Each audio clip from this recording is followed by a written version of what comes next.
जोहार दोस्तों, मैं उरांव सर आप लोगों को स्वागत करता हूं आज का झारखंड जीके क्लास में। आज का क्वेश्चन बहुत ही महत्वपूर्ण है जो आपके एग्जाम में 100% देखने को मिलेगा।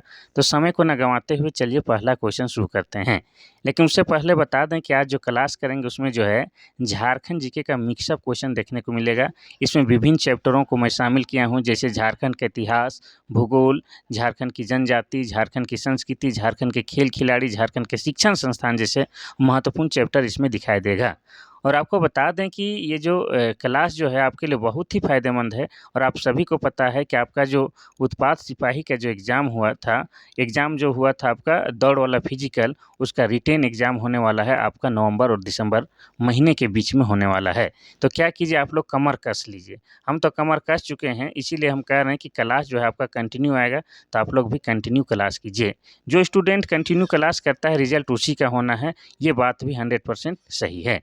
और आपको बता दें कि नोटबुक लेके ही बैठना है, क्योंकि जो सवाल है उसका उत्तर हम बताएंगे, लेकिन साथ में जो एक्स्ट्रा फैक्ट है उसको बताएंगे। उसको आप लोग क्या कीजिएगा कि अपना नोटबुक में नोट करते हुए चलिएगा, क्योंकि आपको पहले ही कह चुके हैं कि जिसको आप पढ़ते हैं तो याद होता है, लेकिन जिसको आप लिख लिख के पढ़ते हैं वो आपके दिमाग में बस जाता है। चलिए, पहला क्वेश्चन ही शानदार है। क्या कह रहा है कि पूर्वी सिंहभूम जिला भारत के कितने राज्यों के साथ अपनी सीमा साझा करता है? पहला है 1, दूसरा है 2, तीसरा है 3, चौथा है 4। इसका सही आंसर हो जाएगा ऑप्शन नंबर बी 2, यानी कि पूर्वी सिंहभूम जिला। ठीक है, पूर्वी सिंहभूम जिला, ये जिला बना है 1990 ईस्वी में। ठीक है, और पूर्वी सिंहभूम जो है आपके 2 राज्यों के साथ सीमा साझा करता है। तो एक हो जाएगा आपका पश्चिम बंगाल, कौन सा हो जाएगा? एक हो जाएगा आपका पश्चिम बंगाल, ठीक है, और दूसरा कौन हो जाएगा? तो दूसरा हो जाएगा उड़ीसा। इन 2 राज्यों के साथ ही आपका क्या है, पूर्वी सिंहभूम सीमा साझा करता है। इतना क्लियर है? वैसे आपको बता दें कि अगर कोई पूछेगा कि झारखंड का आकार कैसा है, तो आप लोग क्या बोलिएगा कि झारखंड का आकार जो है आपका क्या है, चतुर्भुजाकार है, कुछ इस प्रकार से है। अगर आपसे पूछा जाए कि झारखंड जो है कितने राज्यों के साथ सीमा साझा करता है, तो झारखंड 5 राज्यों के साथ सीमा साझा करता है। पूरब में आपका पश्चिम बंगाल हो जाएगा, ठीक है, पश्चिम में आपका उत्तर प्रदेश और छत्तीसगढ़ हो जाएगा, और आपका उत्तर में क्या हो जाएगा, उत्तर में बिहार, और दक्षिण में उड़ीसा हो जाएगा। ये सब आपको याद रखना है। साथ ही अगर आपसे पूछे कि झारखंड का जो है पूरब से पश्चिम, ठीक है, पूरब से पश्चिम विस्तार कितना है या लंबाई कितना है, तो हो जाएगा आपका 463 किलोमीटर। कितना हो जाएगा? 463 किलोमीटर। साथ ही अगर पूछा जाए कि झारखंड का उत्तर से दक्षिण विस्तार कितना है या लंबाई कितना है, तो हो जाएगा आपका 380 किलोमीटर। ये सब आपको याद करते हुए ही चलना है। अब आगे बढ़ेंगे हम लोग क्वेश्चन नंबर 2 की ओर। क्वेश्चन नंबर 2 कहता है कि झारखंड के कुल भौगोलिक क्षेत्र में कितना प्रतिशत जंगल के अंतर्गत आता है? पहला है 15.64%, दूसरा है 33.6%, तीसरा है 20.3%, चौथा है 29.76%। तो ये क्या हो जाएगा इसका सही आंसर? तो इसका सही आंसर हो जाएगा आपका ऑप्शन नंबर डी, 29.76%। तो इसको ध्यान से सुनिएगा, थोड़ा सा हम विस्तार में बता रहे हैं, ठीक है। तो झारखंड का अगर पूछेगा कि कुल क्षेत्रफल कितना है, तो झारखंड का कुल क्षेत्रफल कितना है आपका? 79,714 वर्ग किलोमीटर। ये क्या है? झारखंड का क्षेत्रफल है। इसमें अगर आप जंगल की बात करेंगे तो 2019 का, ठीक है, 2019 के हिसाब से कितना था जंगल? तो आपका था 29.62 था। कितना था? 29.62 था।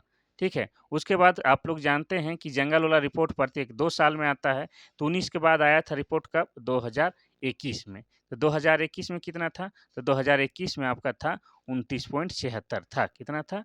29.76। लेकिन अगर आपसे पूछा जाए कि वर्तमान यानी कि 2023 के वन रिपोर्ट के अनुसार कितना है, तो 2023 के वन रिपोर्ट के अनुसार आपका झारखंड का जो है कितना है? 29.81 है। ये भी आपको याद रखना है। अगर इसी को अगर वर्ग किलोमीटर में हम लोग बात करेंगे तो कितना हो जाएगा, तो आपको बता दें 23,765.78 वर्ग किलोमीटर क्षेत्र में क्या है आपका झारखंड में वन है। लेकिन यहाँ पर जो ऑप्शन नंबर डी है ये आपका 2021 का वन रिपोर्ट के अनुसार है। चलिए आगे बढ़ते हैं हम लोग क्वेश्चन नंबर 3 की ओर। क्वेश्चन नंबर 3 कहता है कि 2011 के जनगणना के अनुसार झारखंड की जनसंख्या घनत्व कितना है? पहला है 544, दूसरा है 414, तीसरा है 300, चौथा है 215। इसका सही आंसर क्या हो जाएगा? तो इसका सही आंसर तो हो जाएगा आपका ऑप्शन नंबर बी। अब आपको बताते हैं कि जनसंख्या घनत्व किसे कहते हैं। ठीक है? तो जनसंख्या घनत्व का मतलब होता है कि प्रति वर्ग किलोमीटर क्षेत्र में क्या? प्रति वर्ग किलोमीटर क्षेत्र में कितने व्यक्ति रहते हैं, उन व्यक्तियों की संख्या को ही क्या कहा जाता है? जनसंख्या घनत्व कहा जाता है। तो झारखंड में 414 कितना?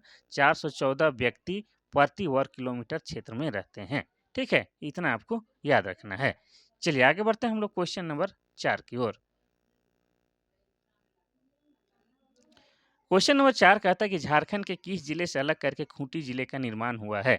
पहला है लोहरदगा, दूसरा है सिमडेगा, तीसरा है बोकारो, चौथा है रांची। इसका सही आंसर क्या हो जाएगा? तो इसका सही आंसर हो जाएगा आपका ऑप्शन नंबर डी रांची। ठीक है? रांची जिला से अलग करके खूंटी जिले का निर्माण किया गया है कब? तो 12 सितंबर। ठीक है? 12 सितंबर 2007 ईस्वी को खूंटी जो है झारखंड का 23वां जिला के रूप में अपना स्थान बनाता है। ठीक है? अब खूंटी की बात करेंगे तो खूंटी जो है झारखंड का ऐसा जिला है कौन? खूंटी प्लस में लोहरदगा झारखंड का ऐसे 2 जिले हैं जो किसी भी राज्य के साथ सीमा साझा नहीं करते हैं। वैसे आप सभी को पता है कि झारखंड में टोटल कितना 24 जिला है। उनमें से 22 जिला जो है किसी न किसी राज्य के साथ सीमा साझा ज़रूर करते हैं, लेकिन खूंटी प्लस लोहरदगा 2 ऐसे जिले हैं जो किसी भी राज्य के साथ सीमा साझा नहीं करते हैं। और खूंटी जिला बनाया गया है 2007 में रांची जिला से अलग करके। अब खूंटी की बात किया जाए तो खूंटी जो है बहुत सारे महान व्यक्तियों को जन्म देने वाली धरती है। एक तो हो जाएगा कौन? तो एक तो हो जाएगा आपका बिरसा मुंडा। बिरसा मुंडा का जन्म कहाँ हुआ है? तो खूंटी जिला के उलिहातू गाँव में। दूसरा हो जाएगा जयपाल सिंह मुंडा, ठीक है? जयपाल सिंह मुंडा का जन्म कहाँ हुआ है? तो खूंटी जिला के आपके टकरा टोली गाँव में। इस तरह से हम लोग क्या देखते हैं कि खूंटी जो है महान वीरों की धरती वाली धरती है। चलिए आगे बढ़ते हैं हम लोग क्वेश्चन नंबर 5 देखने से पहले इन लोगों का स्थापना बताते हैं। तो लोहरदगा जिला का स्थापना हुआ है 1983 ईस्वी में। सिमडेगा जिला की स्थापना हुआ है 2001 ईस्वी में। बोकारो जिले की स्थापना हुआ है 1991 ईस्वी में और रांची जिले की स्थापना हुआ है 1899 ईस्वी में। अब आगे बढ़ते हैं हम लोग क्वेश्चन नंबर 5 की ओर। क्वेश्चन नंबर 5 कहता है कि झारखंड के लातेहार जिला में प्रसिद्ध राष्ट्रीय उद्यान का क्या नाम है? पहला है बेतला राष्ट्रीय उद्यान, दूसरा है मनिका राष्ट्रीय उद्यान, तीसरा है चंदवा राष्ट्रीय उद्यान और चौथा है गारू राष्ट्रीय उद्यान। इसका सही आंसर क्या हो जाएगा? तो आप सभी जानते हैं कि झारखंड में एकमात्र राष्ट्रीय उद्यान है और उसका नाम क्या है? बेतला राष्ट्रीय उद्यान, जो कि आपका लातेहार जिला में स्थित है। इसमें कोई डाउट है ही नहीं। ठीक है? अब अगर इसकी स्थापना की बात की जाए, बेतला राष्ट्रीय उद्यान की स्थापना की बात की जाए, तो इसकी स्थापना 1986 माना जाता है। 1986 क्यों माना जाता है? क्योंकि इसी समय इस बेतला राष्ट्रीय उद्यान को राष्ट्रीय उद्यान का दर्जा मिला है। ठीक है? इतना आपको याद रखिएगा। और ये कितने वर्ग किलोमीटर क्षेत्र में फैला हुआ है? तो ये आपका 231.67 वर्ग किलोमीटर क्षेत्र में फैला हुआ है। ठीक है? और बता दें कि 1973 में कब? 1973 में आपका क्या है भारत सरकार द्वारा यहाँ पर बाघ परियोजना चलाया जा रहा है। साथ ही आपको और एक महत्वपूर्ण फैक्ट याद रखना है कि 1932 में पूरे भारत ही नहीं पूरे विश्व में पहली बार यहाँ पर बाघों की गणना की गई थी। ये सब आपको याद रखना है। तो बेतला राष्ट्रीय उद्यान कहाँ है आपका? लातेहार जिला में। और लातेहार जिला बना है आपका 4 अप्रैल 2001 ईस्वी को। इतना फैक्ट आपको याद रखना होगा तो क्वेश्चन कहाँ से पूछता है हम भी देख लेते हैं। ठीक है? चलिए अब क्वेश्चन नंबर 6 कहता है कि निम्नलिखित में से झारखंड की महिला मुक्केबाज कौन सी है? पहला है दीपिका कुमारी, दूसरा है प्रेमलता अग्रवाल, तीसरा है अरुणा मिश्रा, चौथा है निक्की प्रधान। इसमें कोई डाउट नहीं है, इसका सही आंसर हो जाएगा आपका option number C Aruna Mishra क्या है? झारखंड की महिला मुक्केबाज है। ठीक है? और इनके नाम बहुत सारा रिकॉर्ड रहा है 2003 के कब? तो 2003 की बात किया जाए। ठीक है? 2003 में क्या है? एशियाई चैंपियनशिप जीती थी। और 2004 में ठीक है 2004 में जो है विश्व कप जीती थी। और 2011 की बात की जाए तो 2011 में विश्व पुलिस और फायर खेलों में स्वर्ण पदक पा चुकी है। कौन? अरुणा मिश्रा। और अरुणा मिश्रा कहाँ की रहने वाली है? ये आपकी जमशेदपुर शहर की रहने वाली है, जो कि झारखंड का क्या है? औद्योगिक राजधानी जमशेदपुर है।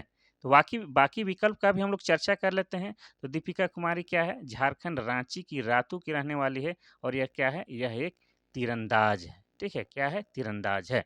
प्रेमलता अग्रवाल भी ये जमशेदपुर की रहने वाली है और ये क्या है? पर्वतारोही है। क्या है? पर्वतारोही यानी कि पहाड़ों में चढ़ती है। ठीक है? निक्की प्रधान कौन है? तो निक्की प्रधान जो है आपकी हॉकी खिलाड़ी है। और आपको बता दें कि निक्की प्रधान की कि अपने नाम एक रिकॉर्ड है कि ये झारखंड की पहली महिला हॉकी खिलाड़ी है जो कि ओलंपिक खेली है। चलिए आगे देखते हैं हम लोग क्वेश्चन नंबर 7। क्वेश्चन नंबर 7 कहता है कि छऊ नृत्य का उद्गम स्थल झारखंड का कौन सा जिला है? पहला है सरायकेला खरसावां, दूसरा है रांची, तीसरा है पुरुलिया, चौथा है खूंटी। इसका सही आंसर हो जाएगा आपका option number A Seraikela Kharsawan. तो सबसे पहले आपको छऊ नृत्य के बारे में बताते हैं। तो छऊ नृत्य क्या है? पुरुष प्रधान नृत्य है। क्या है? पुरुष प्रधान नृत्य है। प्लस में यह क्या है? ओजपूर्ण नृत्य है। क्या है? ओजपूर्ण नृत्य है। इसमें कोई गाना नहीं होता है, संगीत के आधार पर मुखौटा पहन के नृत्य किया जाता है। क्या है? मुखौटा पहन के नृत्य किया जाता है। तो ये हो गया आपका छऊ नृत्य, जो कि झारखंड का सबसे लोक प्रसिद्ध क्या है? लोक नृत्य है। और इसका जो है प्रदर्शन यूरोप में या देश से बाहर भी किया जा चुका है, इसीलिए यह क्या है? इंटरनेशनल हो चुका है, काफ़ी प्रसिद्धि पा चुका है। अब इसका उद्गम स्थल की बात किया जाए तो झारखंड में इसका उद्गम स्थल सरायकेला खरसावां जिला को माना जाता है। वैसे भारत में 3 राज्यों में इसका उद्गम स्थल माना जाता है। एक तो हो जाएगा आपका पश्चिम बंगाल, ठीक है? पश्चिम बंगाल का पुरुलिया, और आपका उड़ीसा का क्या? उड़ीसा का मयूरभंज, ठीक है? ये 3 जगह को क्या कहा जाता है? छऊ नृत्य का उद्गम उद्गम स्थल। इस प्रकार से आप कह सकते हैं कि छऊ नृत्य जो होता है आपका 3 प्रकार का होता है। एक हो जाएगा सरायकेला खरसावां प्रकार, एक पुरुलिया प्रकार और एक मयूरभंज प्रकार। ठीक है? इतना आपको याद रखना है। ठीक है? अब सरायकेला खरसावां की बात आया है तो ये जो है झारखंड का एक जिला है, जो कि आपका 2001 ईस्वी में जिला बना है, और यह जो है आपका खरकई नदी के किनारे स्थित है। कहाँ है? खरकई नदी के किनारे स्थित है। और सरायकेला खरसावां में ही आपका क्या है? चांडिल बांध है। कौन सा है? चांडिल बांध। और चांडिल बांध क्यों प्रसिद्ध है? यह पर्यटक स्थल है, यहाँ नौका विहार का भी व्यवस्था है। ठीक है? और चांडिल बांध किस नदी पर है? अगर ये पूछ दिया जाए तो आप क्या बोलिएगा कि सर चांडिल बांध जो है आपका स्वर्णरेखा नदी पर है। कहाँ पर है? स्वर्णरेखा नदी पर है। तो इतना आपको लिंक करके पढ़ना है। क्वेश्चन नंबर 8 कहता है कि झारखंड में बिरसाइत संप्रदाय की शुरुआत किसने की थी? पहला है बुद्धू भगत, दूसरा है बिरसा मुंडा, तीसरा है जतरा भगत, चौथा है तिलका मांझी। इसका सही आंसर क्या हो जाएगा? तो इसका सही आंसर हो जाएगा आपका option number B, Birsa Munda के द्वारा जो संप्रदाय शुरू किया गया था उसी को बिरसाइत संप्रदाय कहते हैं। और बिरसा मुंडा झारखंड के महान व्यक्ति हैं, इतना महान कि इन्हें भगवान का भी दर्जा दिया गया है। और बिरसा मुंडा को धरती आबा भी कहा जाता है। क्या कहा जाता है? धरती आबा कहा जाता है। अब बिरसा मुंडा से क्वेश्चन बिना बनाए हुए झारखंड जीके का क्वेश्चन आगे बढ़ता ही नहीं है। तो आपको बता दें कि बिरसा मुंडा का जन्म कब हुआ है? 15 नवंबर, ठीक है? 15 नवंबर 1875 को बृहस्पतिवार के दिन इनका जन्म हुआ था, इसीलिए इनका नाम बिरसा मुंडा रखा गया था। कहाँ हुआ था? तो वर्तमान खूंटी जिला के उलीहातू गांव में हुआ है। कहाँ? खूंटी जिला के उलीहातू गांव में हुआ है। बिरसा मुंडा के पिता का नाम क्या था? तो बिरसा मुंडा के पिता का नाम सुगना मुंडा। क्या है? सुगना मुंडा। माता का नाम क्या है? माता का नाम कर्मी है। ये सब आपको याद रखना है। और बिरसा मुंडा के धार्मिक गुरु का नाम क्या है? आनंद पांडे। क्या है? आनंद पांडे इनके धार्मिक गुरु का नाम है। और इनके जो सेनापति थे बिरसा मुंडा के सेनापति, उसका नाम क्या था? तो गया मुंडा। ये सब आपको याद रखना है। ठीक है?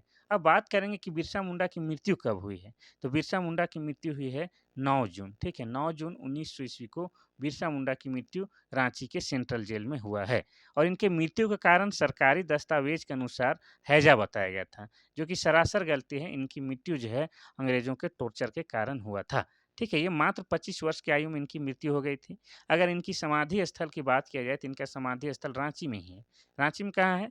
तो लालपुर चौक से कोकर चौक की ओर जाते हैं तो बीच में सब्जी मार्केट है, या डिस्टिलरीपुर, वहीं पर आपका क्या है? बिरसा मुंडा का समाधि स्थल है। तो ये हो गया आपका बिरसा मुंडा। चलिए आगे बढ़ते हैं हम लोग क्वेश्चन नंबर 9 की ओर। क्वेश्चन नंबर 9 कहता है कि पुरस्कार की श्रेणी में अस्थायी खनिज विकास विभाग किसमें आता है? पहला युवा वैज्ञानिक पुरस्कार, दूसरा है राष्ट्रीय भू विज्ञान पुरस्कार, तीसरा है अंतर्राष्ट्रीय प्रौद्योगिकी पुरस्कार, चौथा है खनिज और धातु पुरस्कार। इसका सही आंसर क्या हो जाएगा? तो इसका सही आंसर हो जाएगा आपका ऑप्शन नंबर बी। ठीक है? ये राष्ट्रीय भू विज्ञान पुरस्कार, ये जो है क्या है? अस्थायी खनिज विकास विभाग के द्वारा दिया जाता है। चलिए आगे बढ़ते हैं हम लोग क्वेश्चन नंबर 10 की ओर। क्वेश्चन नंबर 10 कहता है कि कौन सी योजना झारखंड सरकार द्वारा शुरू किए गए खाद्य कार्यक्रमों में से संबंधित नहीं है? यानी कि ये सवाल कर रहा है कि यहाँ पर जो 4 विकल्प दिया गया है, उनमें से 3 विकल्प जो है, झारखंड सरकार द्वारा जो खाद्य कार्यक्रम शुरू किया गया है, उससे संबंधित है। एक नहीं है, उसी की पहचान करना है। पहला क्या है कि बिरसा मुंडा सर्वभोजन योजना, दूसरा है मुख्यमंत्री खाद्यान्न सहायता योजना, तीसरा है मुख्यमंत्री कैंटीन योजना, चौथा है अंत्योदय अन्न योजना। इसका सही आंसर हो जाएगा आपका ऑप्शन नंबर ए, बिरसा मुंडा सर्वभोजन योजना। ये जो है आपका झारखंड सरकार द्वारा शुरू किया गया खाद्य कार्यक्रम से संबंधित नहीं है। क्वेश्चन नंबर 11 कहता है कि चावल दिवस के उत्सव के लिए झारखंड सरकार द्वारा महीने के किन दिनों को चयन किया गया है? पहला है महीने का 15वां दिन, दूसरा है महीने का 10वां दिन, तीसरा है महीने का 5वां दिन, चौथा है महीने का 20वां दिन। इसका सही आंसर क्या हो जाएगा? तो इसका सही आंसर हो जाएगा आपका ऑप्शन नंबर ए, महीने का 15वां दिन। प्रत्येक महीने की 15 और 25 तारीख को जन वितरण प्रणाली द्वारा चावल दिवस मनाने का निर्णय लिया गया है। ये आपको याद रखना है। ये सब क्वेश्चन जो है इम्पोर्टेंट है, ठीक है, बहुत इम्पोर्टेंट है। क्वेश्चन नंबर 12 कह रहा है कि पलामू जिले का मुख्यालय कहाँ है? पहला है नेतरहाट, दूसरा है मनिका, तीसरा है डाल्टनगंज, चौथा है गारू।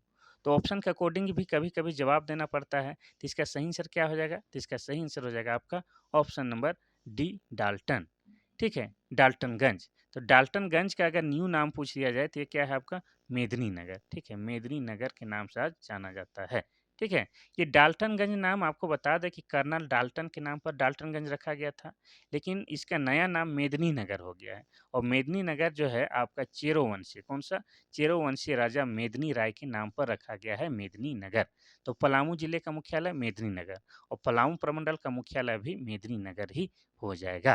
कोई दिक्कत नहीं। बहुत ही इंपॉर्टेंट क्वेश्चन था। क्वेश्चन नंबर 13 कहता है कि झारखंड राज्य में राजमार्गों की कुल लंबाई कितनी है? पहला है 7,680 किलोमीटर, दूसरा है 5,600 किलोमीटर, तीसरा है 7,560 किलोमीटर, चौथा है 6,880 किलोमीटर। यहाँ पर राजमार्ग बोल रहा है, ठीक है, राजमार्ग मतलब एस एच, स्टेट हाईवे की बात हो रहा है। एनएच की बात नहीं हो रहा है। एनएच मतलब नेशनल हाईवे की बात नहीं हो रहा है। यहाँ पर बात हो रहा है एस एच यानी कि स्टेट हाईवे की। ठीक है, तो इसका सही आंसर क्या हो जाएगा? तो इसका सही आंसर हो जाएगा आपका ऑप्शन नंबर डी, 6,880 किलोमीटर। ठीक है, ये आपका सही बात है। अब बता दें कि झारखंड का सबसे लंबा राजकीय राजमार्ग अगर बोल देगा तो क्या बोलिएगा? एस एच आपका 24, यानी कि स्टेट हाईवे 24 जो है वो झारखंड का सबसे लंबा राजकीय राजमार्ग है। ठीक है, चलिए इसकी लंबाई कितनी है? एस एच 24 का लंबाई कितना है? तो यह आपका 183 किलोमीटर है। कितना है? 183 किलोमीटर है। चलिए, कोई डाउट होगा तो उसको आप लोग कमेंट सेक्शन में लिख के भेजिएगा, उसको भी हम फुर्सत रहेगा तो उसका जवाब हम ज़रूर देंगे। ठीक है, पढ़िए, झाड़ के पढ़िए, कोई दिक्कत नहीं है, आपका उत्पाद सिपाही में सिलेक्शन 100% हो जाएगा। क्वेश्चन नंबर 14 कहता है कि 2011 की जनगणना के अनुसार झारखंड की महिलाओं की साक्षरता दर क्या है? पहला है 66.34, दूसरा है 38.50, तीसरा है 50, चौथा है 55.4। तो आपको बता दें कि 2011 के जनगणना के बाद जो है झारखंड में जनगणना नहीं हुआ है और आप सभी जानते हैं कि प्रत्येक 10 साल में जनगणना होता है। उसके अकॉर्डिंग जो है आपका 2021 में जनगणना होना था। लेकिन आप ये भी जानते हैं कि 2021-22 में क्या है, पूरे भारतवर्ष में क्या चल रहा था आपका? कोरोना पीरियड चल रहा था जिसके कारण जनगणना नहीं हो पाया है। तो जितना भी आंकड़ा है आपका क्या है 2011 की जनगणना के अकॉर्डिंग ही हमारे पास उपलब्ध है और उसी के अनुसार आपका क्वेश्चन भी है और उसी के हिसाब से आपको जवाब भी देना है। ठीक है? चलिए, तो ये पूछ रहा है कि 2011 की जनगणना के अनुसार झारखंड की महिलाओं की साक्षरता दर क्या हो जाएगा? तो इसका सही आंसर तो हो जाएगा आपका ऑप्शन नंबर डी, 55.4। अब आप सुनिए विस्तार से। ठीक है, तो 2011 की जनगणना के अनुसार झारखंड की साक्षरता दर अगर पूछा जाए, तो झारखंड की साक्षरता दर है आपका 66.4। ये झारखंड की साक्षरता दर है। इसमें पुरुष साक्षरता दर पूछा जाए, तो पुरुष साक्षरता दर कितना है? तो पुरुष साक्षरता दर आपका 76.84 है और महिला साक्षरता दर कितना है? तो महिला साक्षरता दर आपका 55.4 या 55.42 भी रहता है। ठीक है, ये आपको याद रखना है। अगर आपसे पूछे कि झारखंड में कौन-सा जिला अधिक साक्षरता दर वाला है, तो रांची क्या है? रांची जो है साक्षरता दर में सबसे आगे है। चाहे पुरुष साक्षरता दर की बात किया जाए या महिला साक्षरता दर की बात किया जाए, दोनों ही मामलों में सबसे आगे आपका क्या है? रांची है। और सबसे कम साक्षरता दर वाला जिला की बात किया जाए तो हो जाएगा आपका पाकुड़। ठीक है, पुरुष साक्षरता दर की बात किया जाए या महिला साक्षरता दर की बात किया जाए, दोनों ही मामलों में पाकुड़ सबसे पीछे है। चलिए आगे बढ़ते हैं हम लोग क्वेश्चन नंबर 15 की ओर। क्वेश्चन नंबर 15 कहता है कि झारखंड के अनुसूचित जाति के कितने प्रतिशत परिवारों का बैंक खाता है? पहला है 49, दूसरा है 50%, तीसरा है 51%, चौथा है 53%। ये सब क्वेश्चन जो है थोड़ा हार्ड है, लेकिन इस प्रकार के ही क्वेश्चन आपके पूछे जाएंगे, ठीक है, जो कि आप फंसिएगा। बाकी तो सब जानते हैं, लेकिन इस प्रकार के क्वेश्चन में आप लोग फंसिएगा। इसका सही आंसर हो जाएगा ऑप्शन नंबर सी, यानी कि 53%। ठीक है, तो प्रधानमंत्री जन धन योजना के लागू होने के उपरांत जो है आपका झारखंड के अनुसूचित जाति के लगभग 51% लोगों के पास बैंक खाता था। ठीक है, वही समय पता चला है। ठीक है, अनुसूचित जाति यानी कि एसी की बात हो रहा है। किसकी? एसी की बात हो रहा है। और एसी के बारे में आपको बता दें कि जैसे आपको पता है कि झारखंड विधानसभा में टोटल कितना है? 81 सीट है। 81 में एसटी के लिए कितना है? एसटी के लिए 28 है। और एसी के लिए कितना है? तो एसी के लिए 9 है। और सामान्य वर्ग के लिए कितना है? तो सामान्य वर्ग के लिए आपका 44 है। ये आपको याद रखना है। चलिए आगे बढ़ते हैं हम लोग क्वेश्चन नंबर 16 की ओर। क्वेश्चन नंबर 16 कहता है कि झारखंड की कला और लोक संगीत में किसकी सुंदरता परिलक्षित होती है? पहला उद्योग, दूसरा है प्रकृति, तीसरा है धर्म, चौथा है इतिहास। इसका सही आंसर हो जाएगा आपका ऑप्शन नंबर बी, प्रकृति। ठीक है, तो झारखंड की कला एवं लोक संगीत में प्रकृति की सुंदरता प्रत्यक्ष रूप से देखने को मिलती है। यहाँ के लोक संगीत या नाट्य में प्रकृति से संबंधित जैसे पेड़, सूर्य, चंद्रमा आदि के गाथाओं का वर्णन जरूर से जरूर मिलता है। ठीक है, ऐसे आपको पता है कि क्या है, झारखंड क्या है? आदिवासी बहुल राज्य है। क्या है? आदिवासी बहुल राज्य है। और आदिवासी जो होते हैं क्या होते हैं? प्रकृति पूजक होते हैं। इसीलिए इनकी कला और लोक संगीत सभी में जो है आपका प्रकृति की सुंदरता हमेशा परिलक्षित होती है या दिखाई देती है। कोई डाउट नहीं। चलिए आगे बढ़ते हैं हम लोग क्वेश्चन नंबर 17 की ओर। क्वेश्चन नंबर 17 कहता है कि झारखंड में विवाह के दौरान कौन सा लोकगीत गाया जाता है? पहला है डोमकच, दूसरा है छौ, तीसरा है सरहुल, चौथा है करम। इसका सही आंसर क्या हो जाएगा? इसका सही आंसर हो जाएगा आपका ऑप्शन नंबर ए, डोमकच। तो आपको बता दें कि सिंपल सा आपको क्या याद रखना है कि विवाह से संबंध क्या है? डोमकच। लेकिन डोमकच की बात किया जाए तो देखिए, सदान में होता क्या है कि पुरुष जाते हैं बारात में और महिलाएं बच जाती है घर में। तो पुरुष जो है बारात चले जाते हैं तो घर में जो महिलाएं बच जाती हैं, घरों की रखवाली रात में करती है। तो लोग क्या करते हैं कि सो ना जाएँ, इसके लिए लोग करती क्या है कि नृत्य संगीत का आयोजन करती है। और क्या करती है कि पुरुष वस्त्र धारण करके करती है। और साथ में थोड़ा मस्ती मजाक में अश्लील टाइप का गाना भी गाती है और रात भर एंजॉय करती है पुरुष वस्त्र धारण करके। उसी को क्या कहा जाता है? डोमकच। लेकिन आपको ये भी लिखा हुआ मिलेगा कि लड़के के घर में जो है शादी से पहले दिन पहले से जो गीत गाया जाता है वो क्या है? आपका डोमकच है। लेकिन सिंपल सा बात है कि आपको क्या याद रखना है कि डोमकच जो है आपका विवाह या शादी से संबंधित है। ठीक है, छौ क्या है? छौ आपका क्या है? झारखंड का एक लोक नृत्य। क्या है? झारखंड का लोक नृत्य है, जो कि सबसे प्रसिद्ध है। ठीक है, सरहुल की बात की जाए तो ये झारखंड का जनजातियों का सबसे बड़ा त्योहार है, जो कि आपका चैत माह के शुक्ल पक्ष के तृतीय में मनाया जाता है। और इसमें जो है आपका साल वृक्ष की पूजा की जाती है। इतना आपको याद रखना है। अब सरहुल के बाद जो है कर्मा त्योहार जो है क्या है? झारखंड के जनजातियों का दूसरा सबसे बड़ा त्योहार है। और यह जो है भादो माह के एकादश में मनाया जाता है। कब? तो भादो माह के एकादश में मनाया जाता है। और इसमें जो है करम नाम की वृक्ष की डाली की पूजा की जाती है। और यह भाई बहनों के प्रेम पर आधारित त्योहार है। इतना आपको याद रखना ही होगा कम से कम शॉर्ट में। चलिए आगे बढ़ते हैं हम लोग क्वेश्चन नंबर 18 की ओर। क्वेश्चन नंबर 18 कहता है कि झारखंड के गढ़वा जिले में कौन से मेले का आयोजन किया जाता है? पहला है हिजला मेला, दूसरा है टूसू, तीसरा है विशु, चौथा है नरसिंह। इसका सही आंसर क्या हो जाएगा? तो इसका सही आंसर हो जाएगा आपका ऑप्शन नंबर सी, विशु मेला। ठीक है, तो विशु मेला जो है आपका क्या है? झारखंड के गढ़वा जिला में मनाया जाता है। ठीक है, अब बात करेंगे बाकी मेला की बात करेंगे तो हिजला मेला कहाँ मनाया जाता है? तो हिजला मेला जो है आपका दुमका जिले में मनाया जाता है। और हिजला मेला जो है आपका मोर नदी के किनारे लगता है। और मोर नदी का ही दूसरा नाम क्या है? तो मोर नदी का ही दूसरा नाम क्या है? मयूराक्षी नदी। ठीक है, इतना आपको याद रखना है। अब टूसू मेले की बात की जाए तो टूसू जो है आपका मकर संक्रांति में मनाया जाता है। इसलिए इस त्योहार को क्या कहा जाता है? मकर पर्व भी कहा जाता है।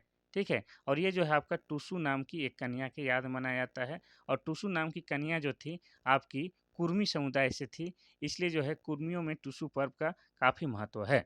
और हमारा जो झारखंड है, जो कुर्मी वाला क्षेत्र है, जैसे पंच परगनिया क्षेत्र, बुंडू, तमाड़ है, सोनाहातू, यहाँ पर जो है कुर्मियों का जमाव सबसे अधिक है। तो वहाँ पर जो है टुसु जो है लगभग 1 सप्ताह तक काफ़ी जश्न के साथ मनाया जाता है। इतना आपको याद रखना है। तो ये हो जाएगा आपका option number C, Vishu Garhwa जिले में मेला मनाया जाता है। अब गढ़वा जिले की बात किया जाए तो गढ़वा जिला क्या है? झारखंड का सबसे पश्चिमी जिला है। क्या है? झारखंड का सबसे पश्चिमी जिला है। और गढ़वा जिले के बारे में और एक महत्वपूर्ण फैक्ट आपको याद रखना होगा कि गढ़वा झारखंड का एकमात्र ऐसा जिला है जो 3 राज्यों के साथ सीमा साझा करता है। एक तो हो जाएगा आपका उत्तर प्रदेश, दूसरा हो जाएगा आपका बिहार और तीसरा हो जाएगा आपका छत्तीसगढ़। चलिए, आगे बढ़ते हैं हम लोग क्वेश्चन नंबर 19 की ओर। क्वेश्चन नंबर 19 कहता है कि छोटा नागपुर के प्रथम क्रांतिकारी कौन थे? पहला है जतरा भगत, दूसरा है बिरसा मुंडा, तीसरा है बुद्धू भगत, चौथा है तिलका मांझी। इसका सही आंसर क्या हो जाएगा? तो ऑप्शन के अकॉर्डिंग उत्तर दीजिएगा। तो इसका सही आंसर हो जाएगा आपका ऑप्शन नंबर बी, बी नहीं सी, बुद्धू भगत हो जाएगा। ठीक है। अब बुद्धू भगत की बात किया जाए, ठीक है, तो बुद्धू भगत का संबंध जो है आपका कोल विद्रोह से। ठीक है। कोल विद्रोह का नेतृत्व करता कौन थे? बुद्धू भगत। और बुद्धू भगत द्वारा कोल विद्रोह का नेतृत्व 1831-32 में किया गया था। अब आपको ये भी पूछता है कि बुद्धू भगत जो है किस समुदाय से आते हैं? तो ये उरांव जनजाति से आते थे। कौन? उरांव जनजाति या उरांव समुदाय से आते थे। और आपको बता दें कि ये कहाँ के रहने वाले हैं? तो ये रांची जिला के चान्हो प्रखंड के रहने वाले हैं। चान्हो प्रखंड में भी अगर गांव पूछ दिया जाए तो ये सीला गाय के रहने वाले थे। कहाँ? सीला गाय के रहने वाले थे। इतना आपको बुद्धू भगत के बारे में याद रखना है। बुद्धू भगत का जन्म कब हुआ था? तो 1792 ईस्वी में। ठीक है, कोई दिक्कत नहीं। बाकी विकल्प का भी थोड़ा-सा बता दीजिए सर, ज़रूर से बताते हैं। जतरा भगत के द्वारा टना भगत आंदोलन का नेतृत्व किया गया था कब? 1914 ईस्वी में। ये क्लियर है। बिरसा मुंडा के द्वारा जो आंदोलन चलाया गया था उसको बिरसा उलगुलान भी कहते हैं और उलगुलान का मतलब होता है महान विद्रोह या महान हलचल। ठीक है। अब बता दें तिलका मांझी के द्वारा जो आंदोलन शुरू किया गया था उसे तिलका मांझी आंदोलन कहते हैं और इनका वो आंदोलन का चरम उत्कर्ष 1783 से लेके 85 ईस्वी तक था। ठीक है। और तिलका मांझी के द्वारा ही आपको बताया है कि 1784 में क्या है, एक अंग्रेज अधिकारी क्लीवलैंड की हत्या कर दी जाती है। किसकी? क्लीवलैंड की हत्या कर दी जाती है। ठीक है। जिसके परिणाम स्वरूप तिलका मांझी को जो है क्या है 1785 में आपका भागलपुर में, कहाँ पर? भागलपुर में जो है फांसी पर लटका दिया जाता है। और आज उस जगह को क्या कहते हैं? आज उस जगह को बाबा तिलका मांझी चौक के नाम से भी जानते हैं। ठीक है, कोई दिक्कत नहीं। आगे बढ़ते हैं हम लोग क्वेश्चन नंबर 20 की ओर। क्वेश्चन नंबर 20 कहता है कि अर्थशास्त्र में झारखंड को किस नाम से संबोधित किया गया है? पहला हो जाएगा पशु भूमि, दूसरा है झारखंड, तीसरा है संथाल परगना, चौथा है कुकुट देश। तो इसका उत्तर देने से पहले आपको बता दें कि अर्थशास्त्र एक किताब है, ठीक है, जो कि चाणक्य के द्वारा लिखा गया है। किसके द्वारा? चाणक्य के द्वारा। चाणक्य का ही दूसरा नाम क्या है? चाणक्य को ही विष्णुगुप्त के नाम से भी जाना जाता है। ठीक है, किसको? चाणक्य को। ठीक है। और चाणक्य जो अर्थशास्त्र लिखे हैं वो जो है इकोनॉमी पर आधारित नहीं है, बल्कि यह जो है आपका राजनीति पर आधारित है। और इस अर्थशास्त्र में झारखंड को क्या कहा गया है? झारखंड को कहा गया है आपका कुकुट देश कहा गया है। ठीक है, इतना आपको याद रखना होगा। पशु भूमि की बात की जाए तो पशु भूमि कहा गया है? महाभारत में झारखंड को पशु भूमि कहा गया है। और झारखंड को झारखंड अकबरनामा में कहा गया है। कहाँ? अकबरनामा में झारखंड को झारखंड कहा गया है। और संथाल परगना क्या है? झारखंड का एक प्रमंडल है जिसका मुख्यालय क्या है? जिसका मुख्यालय दुमका है। ये सब आपको याद करते हुए चलना है। अब देखते हैं हम लोग क्वेश्चन नंबर 21। क्वेश्चन नंबर 21 कहता है कि झारखंड अंतरिक्ष अनुप्रयोग केंद्र रांची की स्थापना कब की गई थी? तो झारखंड अंतरिक्ष अनुप्रयोग केंद्र, इसी को शॉर्ट में हम लोग क्या बोलते हैं? इसी को शॉर्ट में हम लोग बोलते हैं ये जेसेक। जेसेक बोलते हैं। ठीक है। इसकी स्थापना की बात की जाए तो इसकी स्थापना की गई थी 2003 में। तो झारखंड सरकार के सूचना प्रौद्योगिकी विभाग के अंतर्गत कार्यरत झारखंड अंतरिक्ष अनुप्रयोग केंद्र एक प्रमुख सुदूर संवेदन केंद्र है जिसकी स्थापना रांची में 2003 में की गई थी।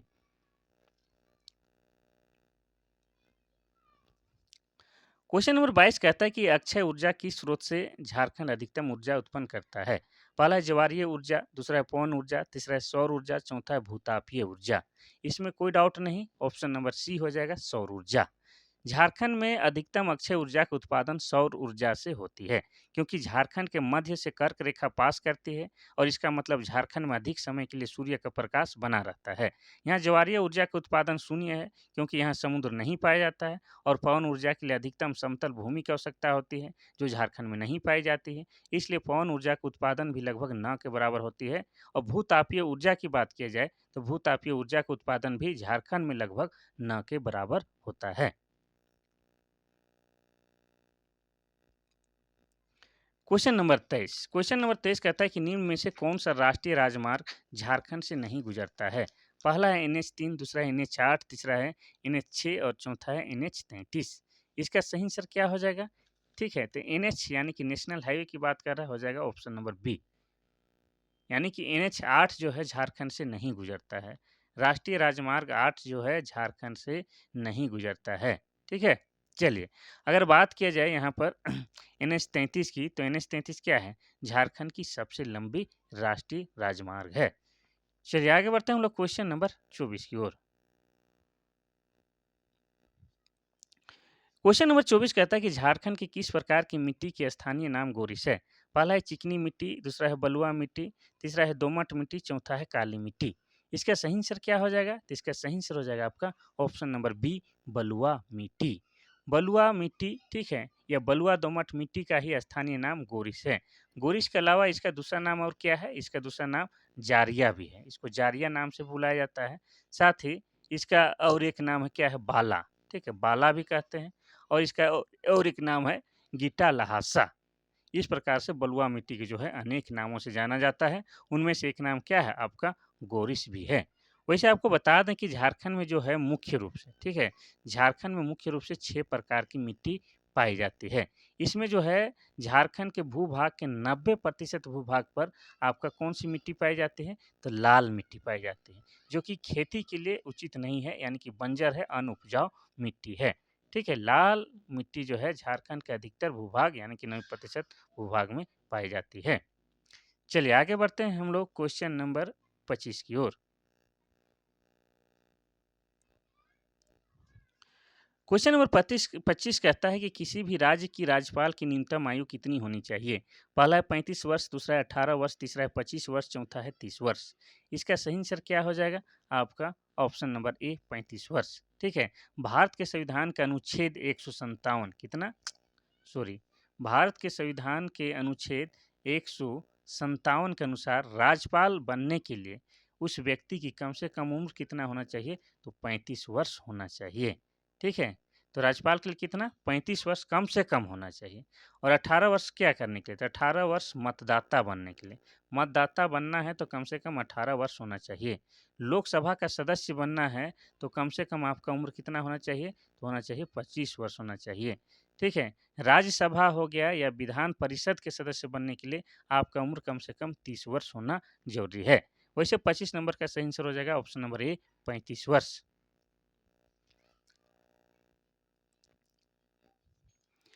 क्वेश्चन नंबर 26 कहता है कि झारखंड के किस जिले को औद्योगिक राजधानी कहा जाता है। पहला है रांची, दूसरा है बोकारो, तीसरा है पूर्वी सिंहभूम, चौथा है लातेहार। इसका सही आंसर हो जाएगा आपका ऑप्शन नंबर सी, पूर्वी सिंहभूम। पूर्वी सिंहभूम को क्या कहा जाता है? झारखंड का औद्योगिक राजधानी। अगर आपको शहर का नाम दिया होता तो पूर्वी सिंहभूम के अंतर्गत ही आपका क्या आता है? जमशेदपुर शहर। ठीक है, तो जमशेदपुर शहर को क्या कहा जाता है? औद्योगिक राजधानी कहा जाता है। तो यहाँ पर जिला का नाम दे दिया तो हो जाएगा पूर्वी सिंहभूम। और पूर्वी सिंहभूम जिला बना है 1990 ईस्वी में। कोई दिक्कत नहीं। अब बाकी जिला का भी स्थापना आपको एक बार बता देते हैं, फिर आगे बढ़ते हैं। रांची की बात किया जाए तो रांची क्या है? रांची मेरी जान है और रांची झारखंड की राजधानी है, जो कि 1899 में जिला बना है। बोकारो की बात किया जाए तो बोकारो एक स्टील सिटी है और इसकी स्थापना 1991 ईस्वी में हुआ है। और लातेहार जो है मेरा पड़ोसी जिला है, इसकी स्थापना आपका 4 अप्रैल 2001 ईस्वी में हुआ है। चलिए आगे बढ़ते हैं हम लोग क्वेश्चन नंबर 27 की ओर। क्वेश्चन नंबर 27 कहता है कि मुंडा जनजाति अपनी भाषा को किस नाम से जानते हैं। पहला है ओल चिकी, दूसरा है होड़ोक्को, तीसरा है आलो टिको, चौथा है होड़ो जगर। तो इसका सही आंसर क्या हो जाएगा? तो इसका सही आंसर हो जाएगा आपका ऑप्शन नंबर डी, होड़ो जगर। पहली बात जो है, मुंडा जनजाति क्या है? झारखंड की तीसरी बड़ी जनजाति है। क्या है? झारखंड की तीसरी बड़ी जनजाति है और इनके द्वारा जो है क्या है? मुंडारी भाषा बोली जाती है। ठीक है, कौन-सी भाषा? मुंडारी भाषा बोली जाती है और मुंडारी भाषा जो है आपका ऑस्ट्रो एशियाटिक भाषा परिवार के अंतर्गत आता है।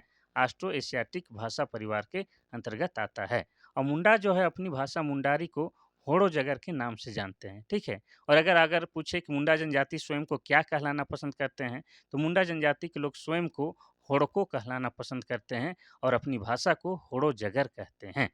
यहाँ पर जो ओल चिकी लिखल दिया हुआ है क्या है? तो ओल चिकी लिपि का प्रयोग जो है आपका संथाली भाषा को लिखने के लिए किया जाता है और संथाली भाषा कौन लिखता है? तो संथाली भाषा कौन बोलता है? तो संथाल जनजाति के द्वारा संथाली भाषा लिखी या बोली जाती है और संथाल जो है, संथाल जनजाति झारखंड की सबसे बड़ी जनजाति है, ये भी आपको याद रखना है और इस ओल चिकी लिपि का आविष्कार 1941 ईस्वी में हुआ है और किसने किया है? तो आपको बता दें, पंडित रघुनाथ मुर्मू ने किया है। किसने? पंडित रघुनाथ मुर्मू ने किया है और आपको बता दें कि संथाली भाषा को 2003 में, कब? 2003 में भारतीय संविधान के 8वीं अनुसूची में शामिल किया गया है, ठीक है? और 8वीं अनुसूची में पूरे भारत से मात्र 22 भाषा को शामिल किया गया है, उनमें से एक भाषा आपका क्या है? तो वो संथाली भाषा है, जो कि झारखंड का ट्राइब लैंग्वेज है, जो कि हमारे लिए प्राउड वाली बात है। चलिए आगे बढ़ते हैं हम लोग क्वेश्चन नंबर 28 की ओर। क्वेश्चन नंबर 28 कहता है कि संथाल जनजाति में गांव के प्रधान को क्या कहते हैं? पहला है संथाली, दूसरा है मांझी, तीसरा है पाहन, चौथा है महतो। इसका सही आंसर क्या हो जाएगा? तो इसका सही आंसर हो जाएगा आपका ऑप्शन नंबर बी, मांझी कहा जाता है। संथाल गांव, गांव को क्या कहते हैं? आतो, ठीक है? तो संथाल गांव में जो है प्रधान होता है, गांव का प्रधान, उसको मांझी कहा जाता है, ठीक है? और जहां पर जो बैठकी होता है उसको क्या कहा जाता है? उसको मांझी थान बोलते हैं। बैठकी होता है उसको मांझी थान कहते हैं और जो प्रधान होता है गांव को उसको हम लोग मांझी कहते हैं। अब संथाल जनजाति का जिक्र आया है तो संथाल जनजाति का जो प्रमुख देवता है उसको क्या बोलते हैं? उसको सिंह बोंगा बोलते हैं। क्या बोलते हैं? सिंह बोंगा। और सिंह बोंगा जो है आपका भगवान सूर्य का प्रतीक है, ये आपको याद रखना है, ठीक है? और संथाल जनजाति में एक जो है सबसे बड़ा जो सजा का प्रचलन है वो क्या है? बिटलाहा है। बिटलाहा क्या है? एक प्रकार का सामाजिक बहिष्कार है, यह सबसे बड़ा सजा है। इसमें जो है गलत तरीके से यौन संबंध या यौन से संबंधित जो दोषी पाया जाता है उसको बिटलाहा की सजा दी जाती है, यानी कि गांव से बहिष्कृत कर दिया जाता है, यानी कि चूल्हा पानी बंद कर दिया जाता है। तो हो जाएगा आपका ऑप्शन नंबर बी, मांझी जो इसका सही आंसर है। क्वेश्चन नंबर 29 क्या कहता है कि बोकारो जिले के भौगोलिक क्षेत्रफल कितना है?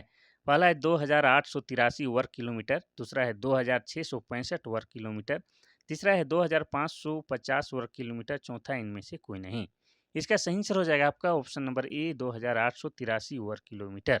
अब थोड़ा सा हम लोग बोकारो जिला के बारे में विस्तार से बात करते हैं, क्योंकि ये जो है आज का आखिरी क्वेश्चन है। प्रत्येक दिन 30 क्वेश्चन लेकर आते हैं, लेकिन ये आज का 29 ही है, ठीक है? इससे पहले आपको बताए थे कि एक चैनल हम बनाए हैं, कौन सा? अजम बेस, ठीक है? उसका स्पेलिंग इस तरह से है, अजम बेस। अगर फुर्सत मिले तो इसको भी सब्सक्राइब कर दीजिएगा, ठीक है? इसमें जो है कभी-कभी कुछ महत्वपूर्ण चीज़ जो है आप लोगों को हम वीडियो के माध्यम से बताने वाले हैं, ठीक है? चलिए अब बात करेंगे इस सवाल का आखिरी सवाल का उत्तर देने का। तो बोकारो जिले का जो भौगोलिक क्षेत्रफल आपका कितना है? 2883 वर्ग किलोमीटर। अब बोकारो जिले की बात की जाए तो यह जिला बना है 1991 ईस्वी में। कब? 1991 ईस्वी में। और बोकारो जिले को क्या कहा जाता है? स्टील सिटी कहा जाता है। स्टील सिटी क्यों कहा जाता है ये भी बताते हैं, क्योंकि बोकारो में जो है 1964 में, कब? 1964 ईस्वी में बोकारो स्टील प्लांट की स्थापना की गई है। और किस देश की सहायता से की गई है? तो सोवियत संघ रूस की सहायता से की गई है। इसलिए इस जिला को, बोकारो को क्या कहा जाता है? स्टील सिटी कहा जाता है। और ये जो स्टील प्लांट है आपको बोकारो में जो है माराफारी नामक स्थान पर किया गया है। इसीलिए कभी कभी ये भी पूछ देता है कि बोकारो का पुराना नाम क्या है, तो आप लोग माराफारी कह सकते हैं, ठीक है? कोई दिक्कत नहीं। और बोकारो क्या है? छोटा नागपुर पठार पर ही स्थित है, कोई दिक्कत नहीं। तो ये था आज का महत्वपूर्ण क्लास, जो काफ़ी मेहनत और काफ़ी शिद्दत के बाद आप लोगों के लिए हम लाए थे। अगर क्लास अच्छा लगा तो इसको शेयर कीजिए अपने छोटे भाई बहन, बड़े भाई बहनों के बीच, और जाने से पहले एक लाइक ज़रूर से ज़रूर कीजिए, ताकि हमारा जो है मोटिवेट मूड बना रहे, ताकि हर परिस्थिति में, चाहे मौसम खराब हो, मूड खराब हो, उसके बावजूद भी हम आपके लिए क्लास लेके आएँ। इतना तो आप कर ही सकते हैं। और बाकी किसी को कुछ जो वार्तालाप करना है कमेंट या मैसेज के माध्यम से, तो मेरा व्हाट्सएप नंबर है 93 34 40 05 26। इसमें मैसेज या व्हाट्सएप के माध्यम से आप हमसे बातचीत कर सकते हैं। ठीक है? तो आज के लिए बस इतना सा ही। कल फिर महत्वपूर्ण क्लास के साथ हम आपके पास हाज़िर होते हैं। तब तक के लिए दीजिए इजाज़त। थैंक यू, धन्यवाद।